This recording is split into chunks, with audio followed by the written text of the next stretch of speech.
warahmatullahi wabarakatuh. Bismillah, alhamdulillah, wassalatu wassalamu ala rasulillah Sayyidina Muhammad ibn Abdillah wa ala alihi wa ashabihi wa mawalah. Yang saya hormati para alim, para ulama, para kiai, Ketua Majelis Ulama Indonesia Kabupaten Semarang, Bapak Kiai Daroji, dan seluruh kiai yang hadir yang mewakili, yang sangat saya hormati Bapak Gubernur Jawa Tengah, Bapak Ganjar Pranowo, beserta Bapak Wakil Gubernur Jawa Tengah Gus Yassin. Alhamdulillah, peringatan Isra Mi'raj Nabi Muhammad SAW bisa kita jalankan dalam kondisi yang mungkin tidak terbayang sebelumnya, bahwa umat akan mengalami kondisi di mana kecerdasan dan pengetahuan akan mengalami peningkatan yang sangat luar biasa. Pengetahuan mengalami peningkatan yang sangat signifikan. Kecerdasan manusia mengalami peningkatan yang luar biasa, sehingga melahirkan satu periode kehidupan yang disebut milenial.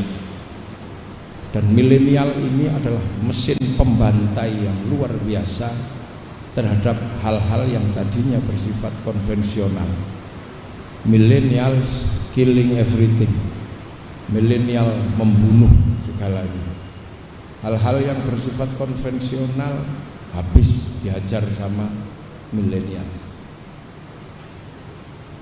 Dulu orang menulis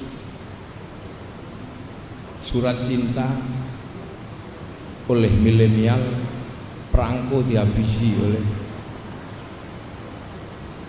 video call. Pak Pos habis oleh WhatsApp. Perusahaan-perusahaan besar habis. Perusahaan taksi gulung tikar. Kabar-kabar terakhir, mal-mal besar juga sudah mulai akan gulung tikar karena dibunuh oleh milenial yang namanya belanja online.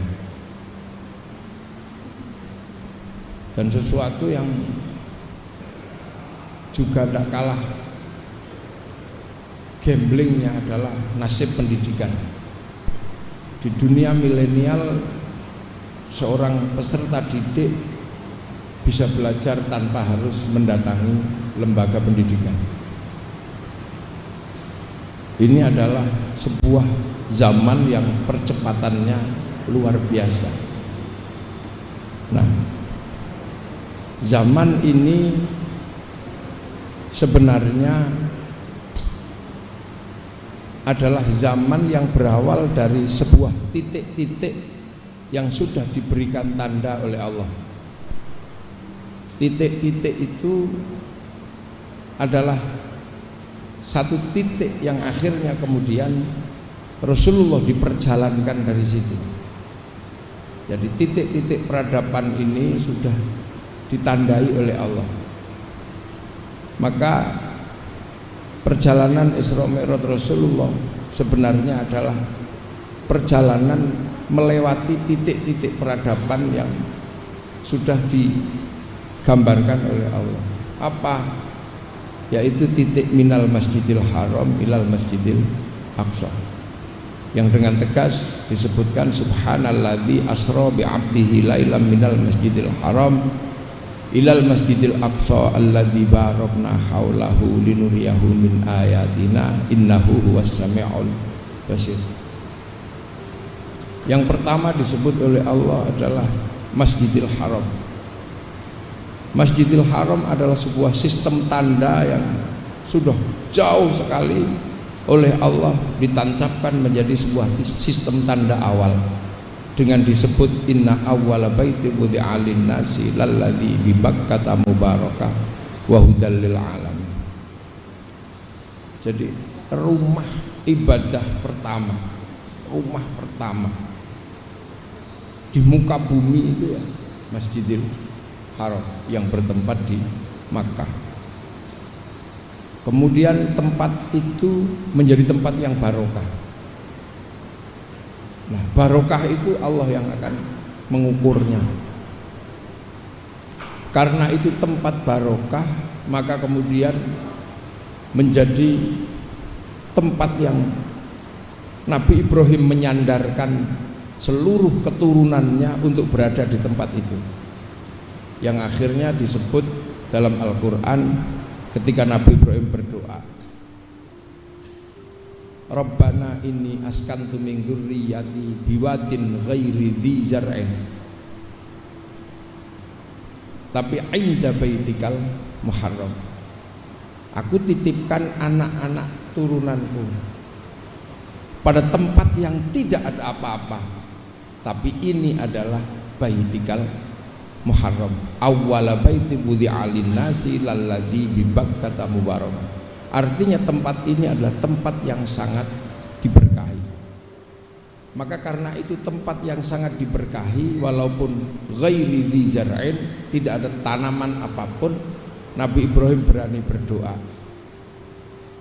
Rabbana liyuqimus sholata waj'al afidatan minan nasi tahwi ilaihim warzuqhum minas tsamarati la'allahum yashkurun. Di tempat ini berdoa walaupun tidak ada apa-apa, menginginkan seluruh keturunannya adalah punya orang yang kuat dalam keyakinan untuk berpegang teguh kepada Allah, mau menjalankan sholat. Yang kedua, waj'al afidatan minan nasi tahwi ilaihim. Hati manusia condong, punya rasa cinta terhadap tempat itu, padahal tidak ada apa-apa. Bagaimana mungkin tempat yang tidak ada apa-apa mampu menghasilkan hati yang condong ke tempat itu? Ini doa-doa yang sangat sulit dicerna oleh akal. Yang ketiga, warzuqhum minas tsamarat, minta rizki buah-buahan, padahal ghairi dzi zar'in. Seluruh tsamarat itu pasti keluar dari syajarat. Akan tetapi berani berdoa tanpa syajarat, tanpa zar'in, minta tsamarat, warzuqhum minas tsamarat. Artinya bahwa keyakinan Nabi Ibrahim bahwa tempat ini diberkahi adalah sebuah keyakinan yang tidak hanya sebatas keyakinan, tapi uji material menempatkan keturunannya di tempat itu. Itu yang pertama.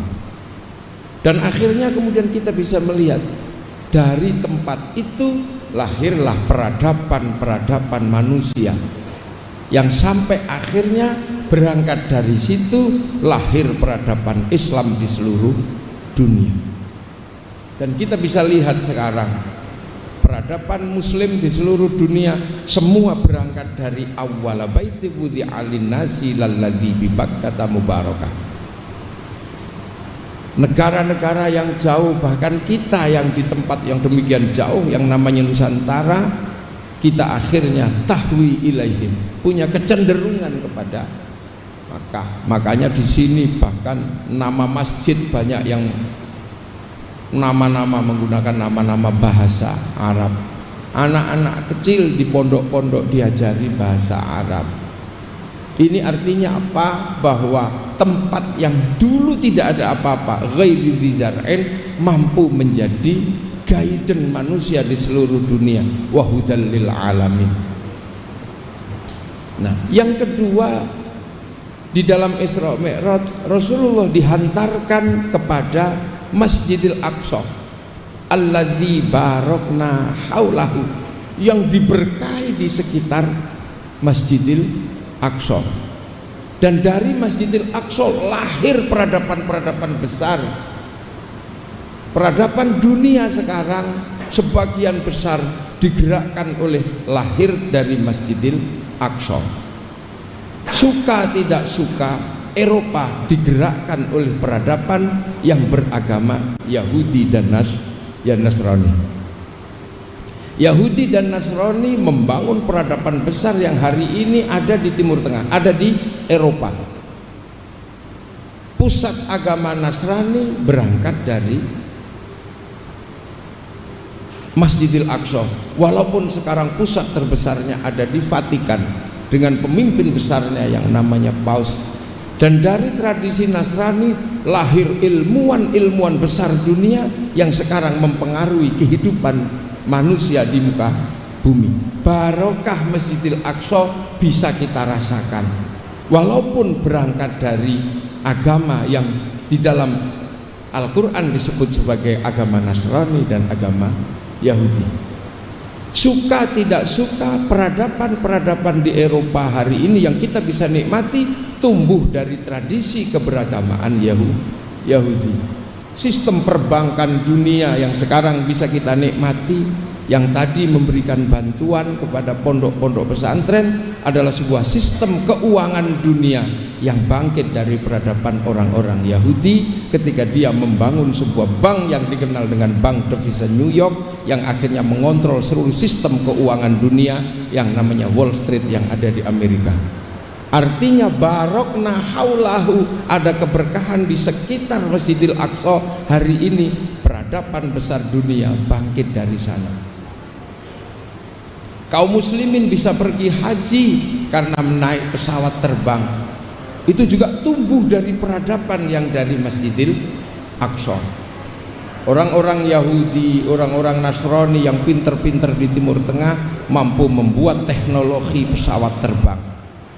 Bahkan sekarang teknologi besar dunia tumbuh dari tradisi-tradisi yang awalnya berangkat dari Masjidil Aqsa alladzi barokna haulahu. Ini orang suka tidak suka. Nah, yang kaum muslimin berangkat dari sebuah tempat yang sangat kecil, yang tidak ada apa-apa, membangun peradaban dunia, dan sekarang bersinergi, saling ketemu, saling mengisi. Masjid yang dibangun oleh kaum muslimin diisi oleh tradisi jam yang tadinya berawal dari tradisi gereja, tradisi lonceng besar yang kemudian berubah menjadi kotak dikasih isi, dan sekarang kemudian berubah menjadi jam tangan yang pakai angka-angka, kemudian berubah menjadi huruf-huruf seiring dengan perkembangan zaman menjadi jam digital, dan jam itu masuk masjid. Bahkan hari ini apa yang dilakukan oleh manusia-manusia di muka bumi adalah manusia-manusia yang saling berbagi dan saling harus memahami.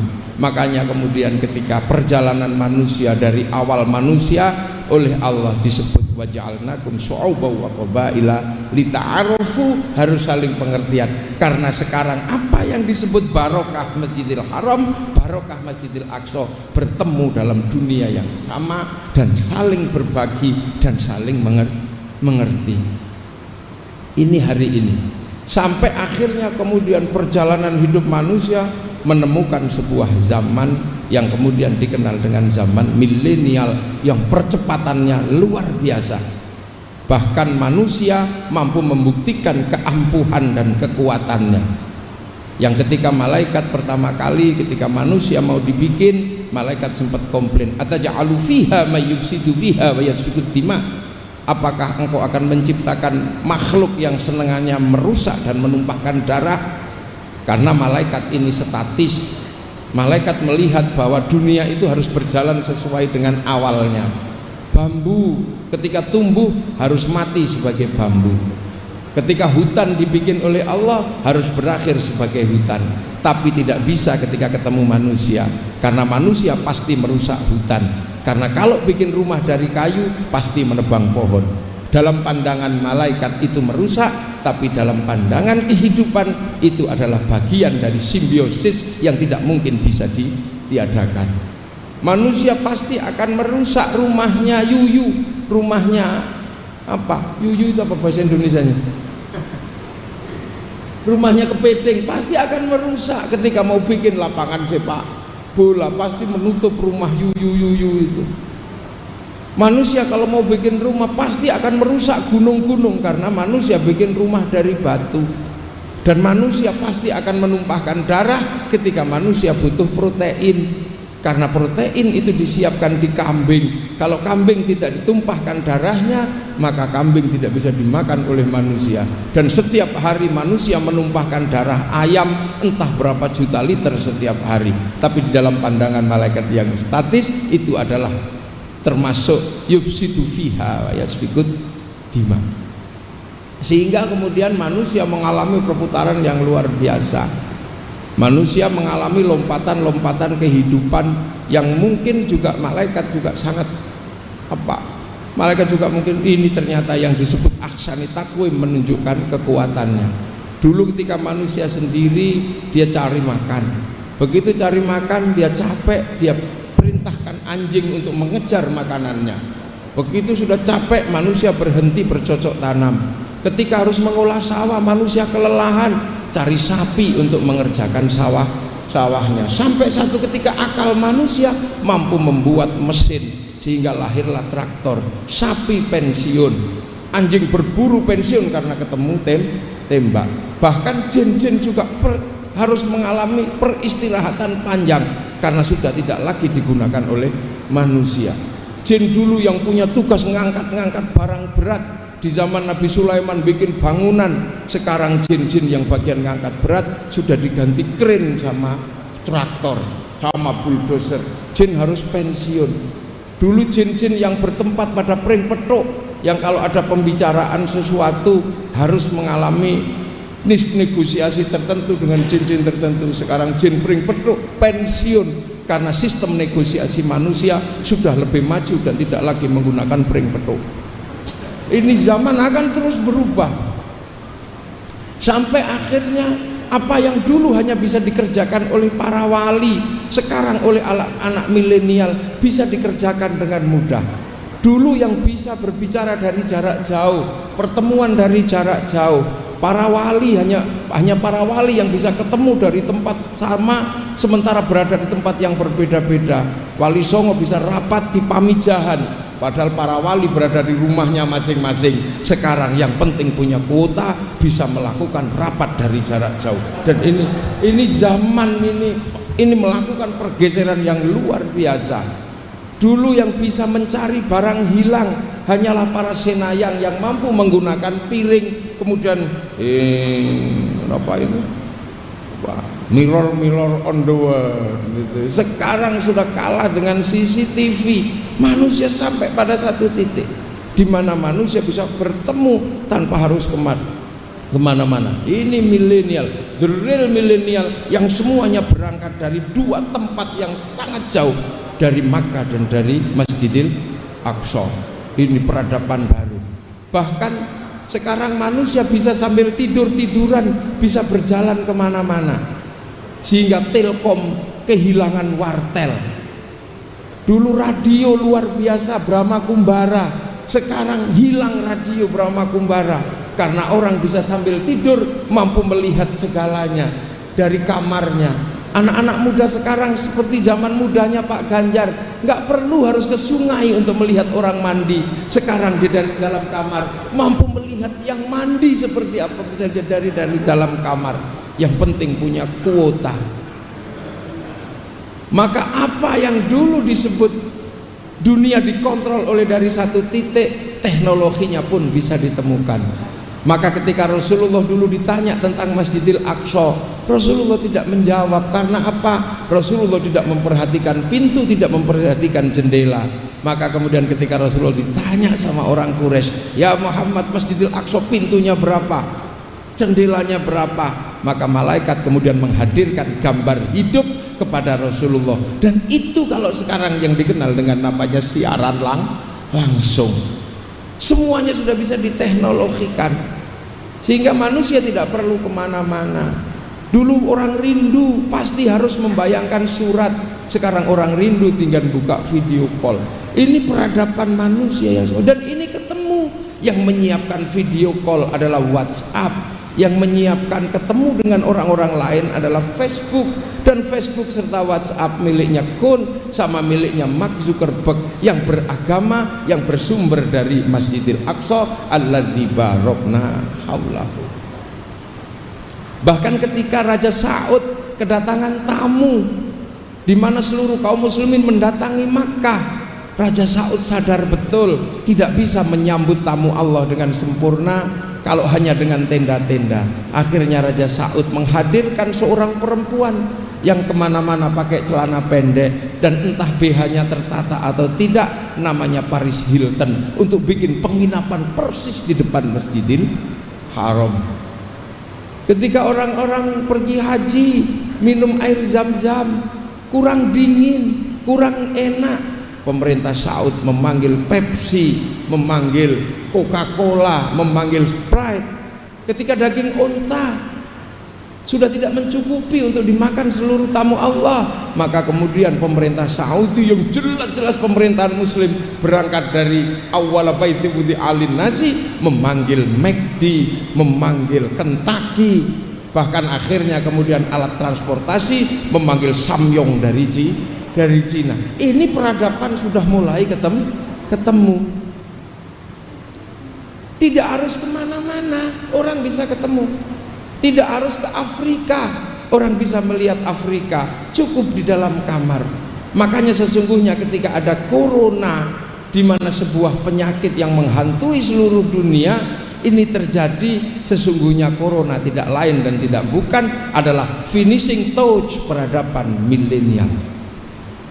Orang tidak boleh ketemu karena corona, itu sudah bisa difasilitasi oleh Facebook. Orang tidak harus kemana-mana, ketika jalan bertanya sama orang sudah bisa diwakili oleh Google Map. Orang tidak harus kemana-mana beli makanan, bisa diwakili oleh Gojek, diwakili oleh GoFood. Orang tidak harus kemana-mana merindukan pacarnya, tidak perlu apel, cukup dengan membuka video call. Artinya kehidupan manusia dengan social distansi sudah diwakili oleh peradaban modern yang namanya milenial. Dan percepatan manusia luar biasa. Dulu untuk sampai ke Afrika butuh waktu mungkin 11 bulan. Orang pergi haji sampai ke Mekah butuh waktu 7 bulan. Orang pergi dari Makkah ke Madinah butuh waktu 3-4 hari. Sehingga ketika terjadi wabah di sebuah tempat, virusnya mati ketika bergerak ke tempat lain karena jauh.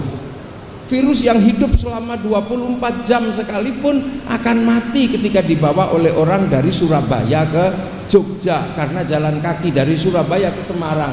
Tapi sekarang virus tidak akan pernah mati karena manusia lebih cepat daripada kehidupan virus. Virus corona di tempat lembab bisa hidup selama 36 jam. Akan tetapi manusia bisa menempuh dari Jakarta ke Makkah dalam waktu 9 jam. Maka ketika ada virus yang menempel sampai di Makkah, dia belum mati. Berada di ruang panas 4 jam.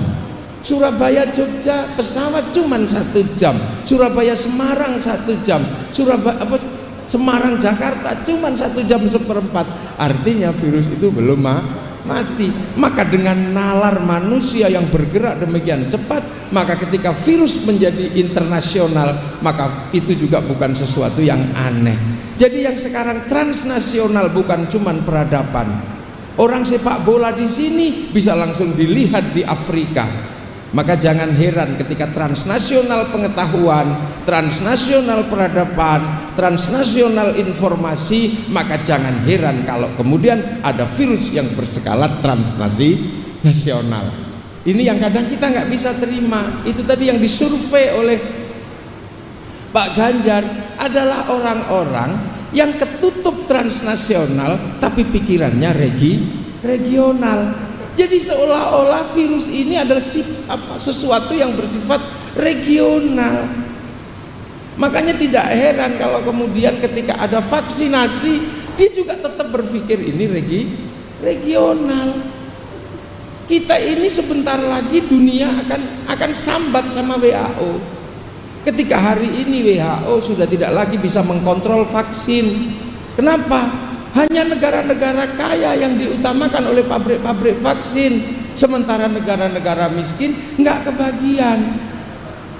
Maka sesungguhnya berbahagialah Indonesia kebagian vaksin, karena negara produsen sendiri juga butuh vaksin. Dan ini fenomena dunia. Vaksin itu bukan fenomena Indonesia, vaksin itu fenomena dunia. Maka saya kemarin usul sama Pak Ganjar, siapapun hari ini yang menolak vaksin silahkan, tapi pemerintah Jawa Tengah dan bekerja sama dengan Bank Jateng akan membuat sayembara. Siapapun yang paling kuat punya argumen untuk menolak vaksin akan diambil 10 orang, tapi dia juga harus menolak vaksin secara tegas bahwa dia tidak mau divaksin. Akan ada sayembara yang saya minta memberikan hadiah besar buat mereka yang menolak vaksin. Apa hadiahnya? Umroh. Silahkan tolak vaksin sehebat apapun dengan argumentasi apapun, tapi kasih hadiah umroh. Saya yakin kalau dikasih hadiah umroh, pasti dia akan berhadapan dengan sistem pemerintahan Saudi bahwa hanya bisa menerima peserta umroh yang sudah divaksin, baik meningitis maupun vaksin COVID, pasti itu. Dan mereka akan baru tahu sampai di Makkah ternyata COVID dan meningitis itu ternyata bersaudara. Itu baru tahu. Loh, ini fenomena dunia, ini bukan fenomena Indonesia. Makanya lah, sistem peradaban dunianya diterima, tapi begitu ada penyakit yang berskala transnasional, ini nggak bisa diterima. Sama dengan peradabannya diterima.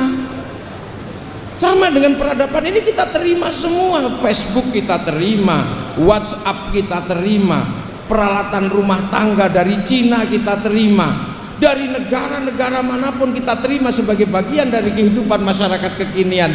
Tapi begitu dengar nama Cina alergi, dengar nama Yahudi alergi, dengar nama Nasrani alergi. Padahal setiap hari kita sudah ketemu dalam satu peradaban yang sama, satu peradaban yang utuh. Ini adalah nalar paradok masyarakat modern pasca materialisme. Dan ini harus menjadi catatan-catatan besar. Maka saya minta kepada Pak Ganjar dan yang memegang uang dari Bank Jateng, dan ini mungkin ketua panitianya langsung ketua MUI sama Kanwil Pak ya, untuk bikin sayembara lomba karya tulis ilmiah tentang tidak butuhnya vaksin dan tentang kejahatan vaksin. Bila perlu dalil-dalil agama silakan keluar semua, dan pemenangnya juga tidak boleh divaksin. Karena apa? Karena dia harus mempertanggungjawabkan keyakinannya, tapi hadiahnya adalah haji dan umroh. Monggo. Hadiahnya haji dan umroh, dah, monggo. Atau kemudian orang-orang itu nggak usah disurvei, langsung dipanggili semua yang akan diberangkatkan umroh dan haji, silakan. Nah, kalau nggak bawa surat vaksin suruh pulang. Nah, ini fenomena dunia, ini standar dunia. Agama sudah menjadi keyakinan dunia yang berawal dari tempat yang ghairi dzar'in, agamanya menjadi agama dunia. Yang berangkat dari Masjidil Aqsa alladzi barakna haulahu, ini sudah menjadi peradaban dunia, dan peradaban ini akan saling mengisi sampai nanti apa finishing touch berikutnya hanya Allah yang tahu. Tapi umat akan berlomba-lomba dalam kebaikan, umat akan berlomba-lomba dalam kebenaran, dan itu adalah fenomena yang tidak akan bisa dihindari. Maka Isra Mi'raj ini sebenarnya mengajarkan bahwa alladzi barakna haulahu yang ada di Masjidil Aqsa dan Masjidil Haram yang disebut dalam ayat itu, dua-duanya sekarang menjadi peradaban dunia. Tinggal satu yang pasti saya kadang bertanya, yaitu peradaban Hindu yang ada di India. Apakah ini bersumber dari Masjidil Aqsa atau bersumber dari Masjidil Haram? Tapi baik yang di Masjidil Haram maupun yang di Masjidil Aqsa ada kata yang sangat mirip. Yang di Masjidil Haram ada Ibrahim, yang di Masjidil Aqsa ada Abraham. Tapi yang ada di India ada yang bernama Brahma. Apakah Brahma, Ibrahim sama Abraham ini adalah sosok yang sama? Wallahu a'lam, nggak ada yang tahu. Tapi ada kesamaan di depan nama istrinya masing-masing. Kalau disebut Ibrahim istrinya Sarah, kalau disebut Abraham istrinya Sarah, kalau disebut Brahma istrinya Saraswati. Ini butuh orang-orang ilmiah nanti Kanwil Depak ini yang memfasilitasi penelitian. Loh, karena pada satu titik dunia akan ketemu. Dan ketika dunia ketemu dan sudah saling mengisi, maka kemudian dunia akan menjadi sesuatu yang ensiklopedik. Dunia akan saling mengisi, yang di dalam Al-Quran disebutkan inna fi khalqis samawati wal ardi wa ikhtilafil laili wan nahari la ayatin liulil albab. Jadi setiap peralihan, perubahan dalam pergantian siang dan malam, dalam perubahan langit dan bumi akan menjadi sebuah sistem tanda bagi ulul albab. Siapa ulul albab? Alladzina yadhkurunallaha qiyaman wa qu'udan wa 'ala junubihim wa yatafakkaruna fi khalqis samawati wal ardh. Rabbana ma khalaqta hadza batila. Jadi sampai nanti di akhir kehidupan ini semuanya pasti ensiklopedik, semua binatang terensiklopedi, semua tumbuhan terensiklopedi. Sekarang yang terensiklopedi dalam pengetahuan belum semuanya.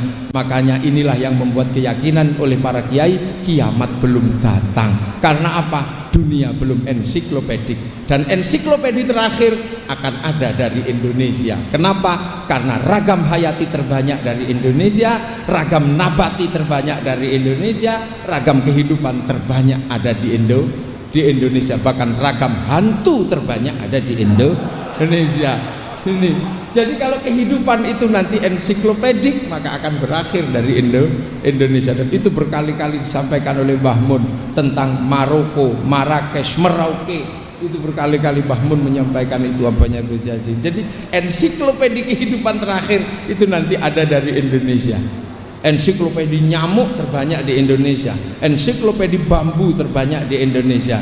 Sementara dunia dijanjikan akan akhirnya ada ketika Rabbana ma khalaqta hadza batila. Ya Allah, tidak ada yang sia-sia. Sekarang yang ketahuan baru jeruk, yang ketahuan baru kunyit, tumbuhan yang lain terakhir ketahuan apa ensiklopedinya porang. Tapi jangan ikut-ikutan makan porang. Kenapa? Karena porang nggak bisa dimakan mentah. Artinya kalau jadi bahan olahan tetap lebih baik nasi daripada porang. Karena nasi dimakan mentah bisa tidak beracun. Dulu kita punya minyak kelapa diganti dengan minyak sawit, tetap lebih bagus minyak kelapa. Sebab apa? Sawit tidak bisa dimakan mentah, sementara kelapa bisa dimakan mentah. Artinya kelapa akan tetap lebih baik daripada minyak sawit. Ini pasti nanti akan kembali kepada minyak sawit. Nah itu maka sekarang itu perjalanan Aqsa dan perjalanan Masjidil Haram sudah sampai pada satu titik, ada yang mundur, ada yang ini biasa. Makanya kita melihat fenomena benturan-benturan ini karena banyak yang mundur. Ini situasi syariat adalah jalan besar, semua orang harus berjalan menuju akhir dengan Al-Quran, dengan sunnah, dengan ijtihad. Yang nggak punya kemampuan dengan taklid. Tapi ada yang tidak mau itu, tapi kembali langsung pada Quran dan Sunnah. Ibaratnya orang berjalan ke sana, lantas ada yang mundur, pasti terjadi tabrakan-tabrakan di tengah jalan.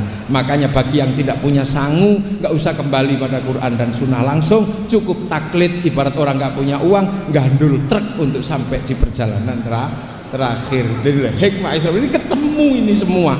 Makanya sudahlah, nggak ada masalah sekarang. Kita ini berada dalam situasi ini. Yang divaksin itu bukan cuma orang Indonesia, seluruh dunia divaksin. Orang-orang Al-Azhar divaksin, Raja Salman divaksin, presiden yang disebut paling Yahudi juga divaksin, presiden yang disebut paling teroris juga divaksin. Bahkan Amerika juga dua presiden yang berseteru juga divaksin, baik Trump maupun Biden juga divaksin. Loh kok tiba-tiba ketika berskala internasional dalam pemikiran dan dalam praktek, tiba-tiba ada orang yang kemudian tetap bertahan pada bersifat regional, dan regionalnya bukan regional yang partisipatif, tapi regional yang menolak. Ini adalah kontradiksi berpikir dan ini harus disembuhkan di Indonesia maupun beberapa negara. Dan siapa yang menyembuhkan? Ini tugasnya pendidikan yang ada di Indonesia.